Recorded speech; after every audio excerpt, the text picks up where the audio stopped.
El catalejo lacado, la materia oscura. Mientras bestias surgidas de profundas cavernas contemplan a la doncella dormida. William Blake. Capítulo 1. La niña encantada. En un valle situado a la sombra de unos rododendros, cerca del límite de la nieve, por el que discurría un arroyo de espumosa agua de deshielo y por el que revoloteaban las palomas y los pardillos entre los inmensos pinos, había una cueva, semioculta por un risco que se alzaba sobre ella y las abundantes hojas que se arracimaban abajo. En el bosque se oía multitud de sonidos, el arroyo que saltaba entre las rocas, el viento que se abría paso entre las agujas de pino, el zumbido de los insectos y los gritos de los pequeños mamíferos arbóreos, además de los trinos de los pájaros, y de vez en cuando una fuerte ráfaga de viento producía un roce en las ramas de un cedro o un abeto, que emitían un gemido como el de un violonchelo. Era un lugar dominado por una brillante luz solar, nunca ensombrecida. Los rayos de un tono dorado claro se filtraban hasta el suelo del bosque entre franjas y motas de sombra verde parduzca. La luz nunca permanecía inmóvil, nunca era la misma, porque sobre las capas de los árboles solía flotar una neblina que filtraba la luz del sol, transformándola en un resplandor perlado que barnizaba todas las piñas con una humedad reluciente cuando se levantaba la niebla. En ocasiones el agua de las nubes se condensaban en diminutas gotas, medio bruma y medio lluvia, que más que caer descendían flotando y producían un suave repiqueteo entre los millones de agujas de pino.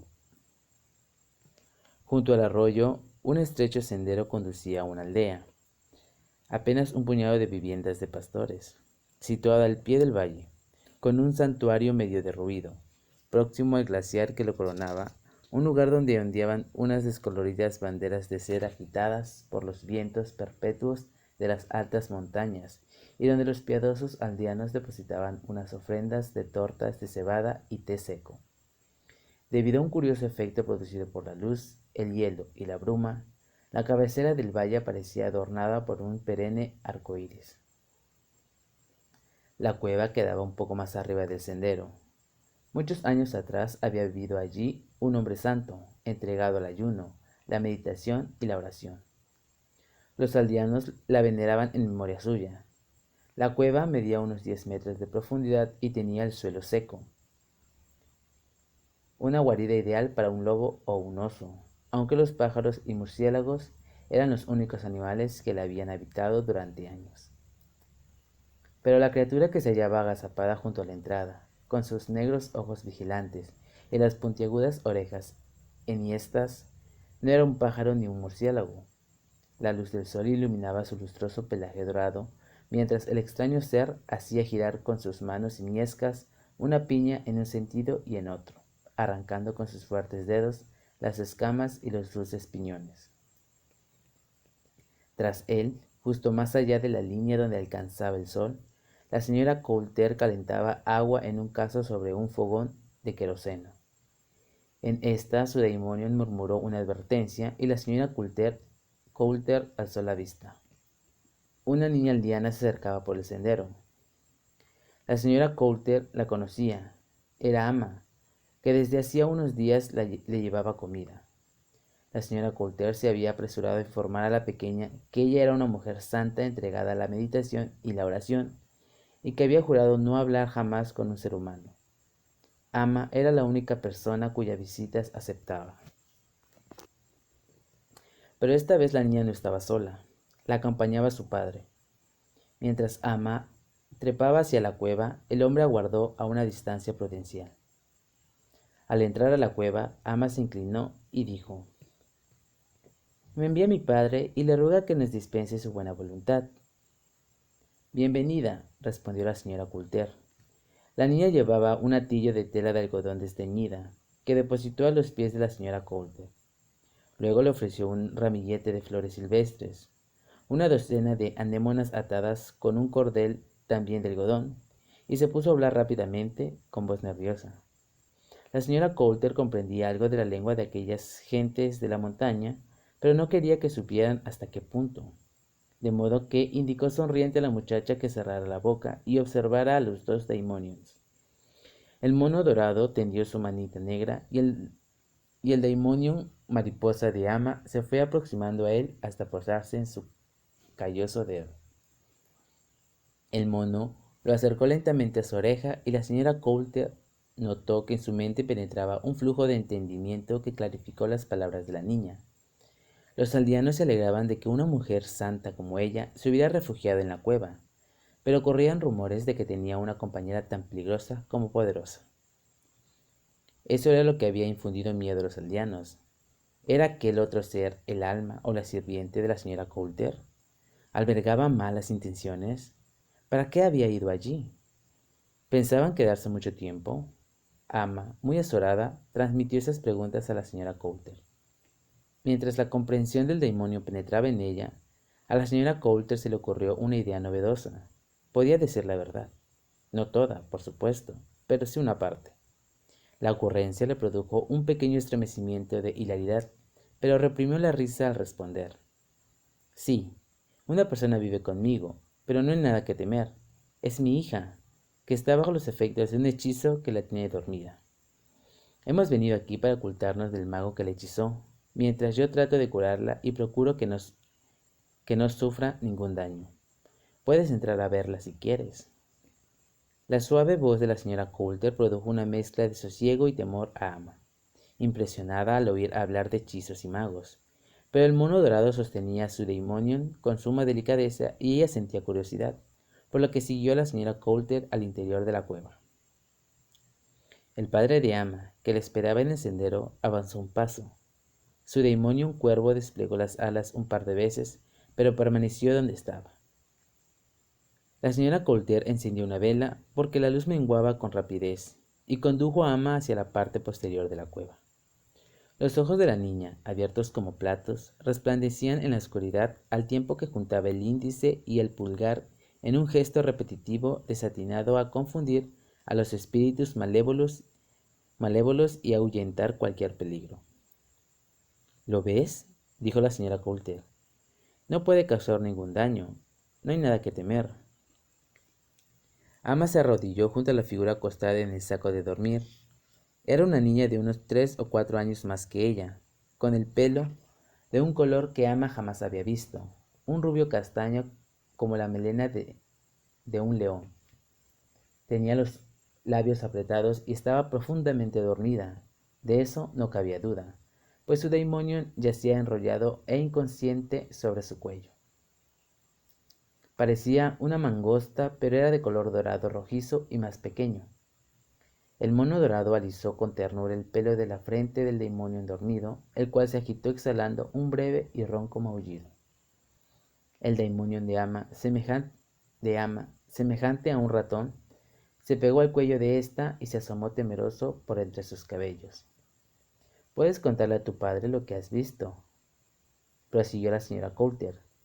«No hay ningún espíritu malévolo, solo mi hija, dormida a causa de un hechizo, la cual está a mi cuidado. Pero pídele a tu padre, por favor, que me guardéis este secreto. Solo vosotros debéis saber dónde se encuentra Lyra. Si el hechicero llega a enterarse de que está aquí, vendrá para destruirla a ella, a mí y a todo lo que pille. De modo que debéis ser discretos. Cuéntaselo a tu padre, pero a nadie más». La señora Coulter se arrodilló junto a su hija Lyra y le apartó el pelo húmedo de la cara antes de inclinarse para besarla en la mejilla. Luego alzó los ojos llenos de tristeza y amor y sonrió a Ama con una expresión tan valerosa, sabia y compasiva que a la niña se le inundaron los ojos de lágrimas. La señora Coulter tomó a la pequeña de la mano para regresar a la entrada de la cueva, donde vio al padre que las observaba ansioso desde el sendero. Entonces juntó las manos e hizo una reverencia, a la que el hombre respondió con un suspiro de alivio, mientras su hija, tras despedirse de la mujer y de la niña encantada con otra reverencia, daba media vuelta y bajaba corriendo la cuesta iluminada por la luz crepuscular. Padre e hija inclinaron de nuevo la cabeza en dirección a la cueva y desaparecieron entre las sombras de los frondosos rododendros. La señora Coulter observó el líquido que había comenzado a hervir sobre el fogón. La mujer se agachó para echar unas ramas secas en el cazo, 2 pellizcos de una bolsa, otro de otra, y añadió 3 gotas de un aceite dorado pálido. Removió el líquido con brío y contó mentalmente hasta que hubieron transcurrido 5 minutos. Luego retiró el cazo del fuego y se sentó para esperar a que se enfriara. A su alrededor había parte del material procedente del campamento situado junto al agua azul, donde había muerto Sir Charles Lastron. Un saco de dormir, una mochila con unas mudas y artículos de aseo y otros objetos de uso personal. Había también una bolsa de lona con un armazón de madera, forrada de miraguano, que contenía diversos instrumentos y una pistola en su funda. La decocción se enfrió con rapidez, y en cuanto alcanzó la tibieza de la sangre, la mujer la vertió con cuidado en un cubilete de metal y la llevó al fondo de la cueva. El demonio mono dejó caer la piña y corrió a su lado. Tras depositar el cubilete sobre una piedra, se arrodilló junto a Laira, que seguía profundamente dormida. El mono dorado se agachó al otro lado de la muchacha, dispuesta a atrapar a Pantalaimon en cuanto se despertara. Laira tenía el cabello húmedo y movió los ojos bajo los párpados cerrados. Empezaba a volver en sí. La señora Coulter había notado al besarla el leve movimiento de sus párpados y dedujo que Laira no tardaría en despertar. La señora Coulter deslizó una mano bajo la cabeza de la niña y con la otra le apartó los húmedos mechones de la frente. Laira entreabrió los labios y exhaló un suave gemido. Pantalaimon se instaló más cerca de su pecho. El mono dorado, que no quitaba ojo al demonio de Laira, crispó sus deditos negros que reposaban junto al saco de dormir. Bastó una mirada de la señora Coulter para que el mono apartara un poco la mano. La mujer levantó con delicadeza a su hija por los hombros y ésta, con la cabeza inclinada hacia atrás, suspiró y entreabrió los ojos despacio, pestañeando repetidamente. Roger, musitó la niña. ¿Dónde estás, Roger? No te veo. Shh, le susurró su madre. Bébete esto, cariño. La señora Coulter acercó el cubilete a la boca de Laira, inclinándolo para dejar que una gota le humedeciera los labios. Cuando Laira la hubo lamido, la señora Coulter le vertió un chorro de líquido en la boca, con mucho cuidado, esperando a que la niña ingiriera cada sorbo antes de darle otro. La operación duró varios minutos, pero al final el cubilete quedó vacío y la señora Coulter acostó de nuevo a su hija. Tan pronto como ésta apoyó la cabeza en el suelo, Pantalaimon volvió a enroscarse sobre su cuello. Su pelo dorado rojizo estaba tan húmedo como el cabello de la niña. Al poco ambos volvieron a quedar profundamente dormidos.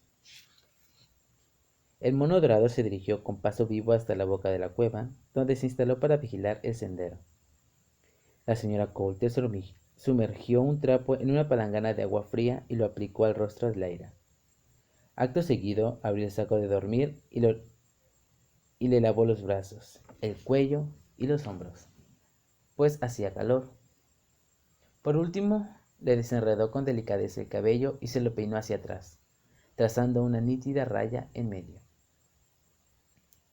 Tras dejar el saco abierto para que la niña se refrescara, abrió el atillo que le había entregado Ama, en el que había unas hogazas de pan, un taco de té comprimido y un pegajoso pastel de arroz envuelto en una enorme hoja.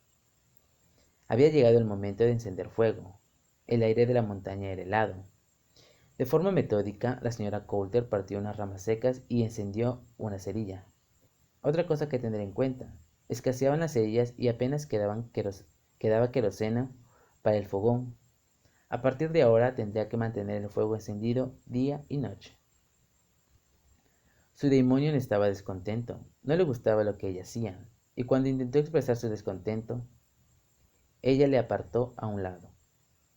Él dio media vuelta, demostrando su desdén con cada línea de su cuerpo mientras arrancaba las escamas de su piña y las arrojaba en la oscuridad.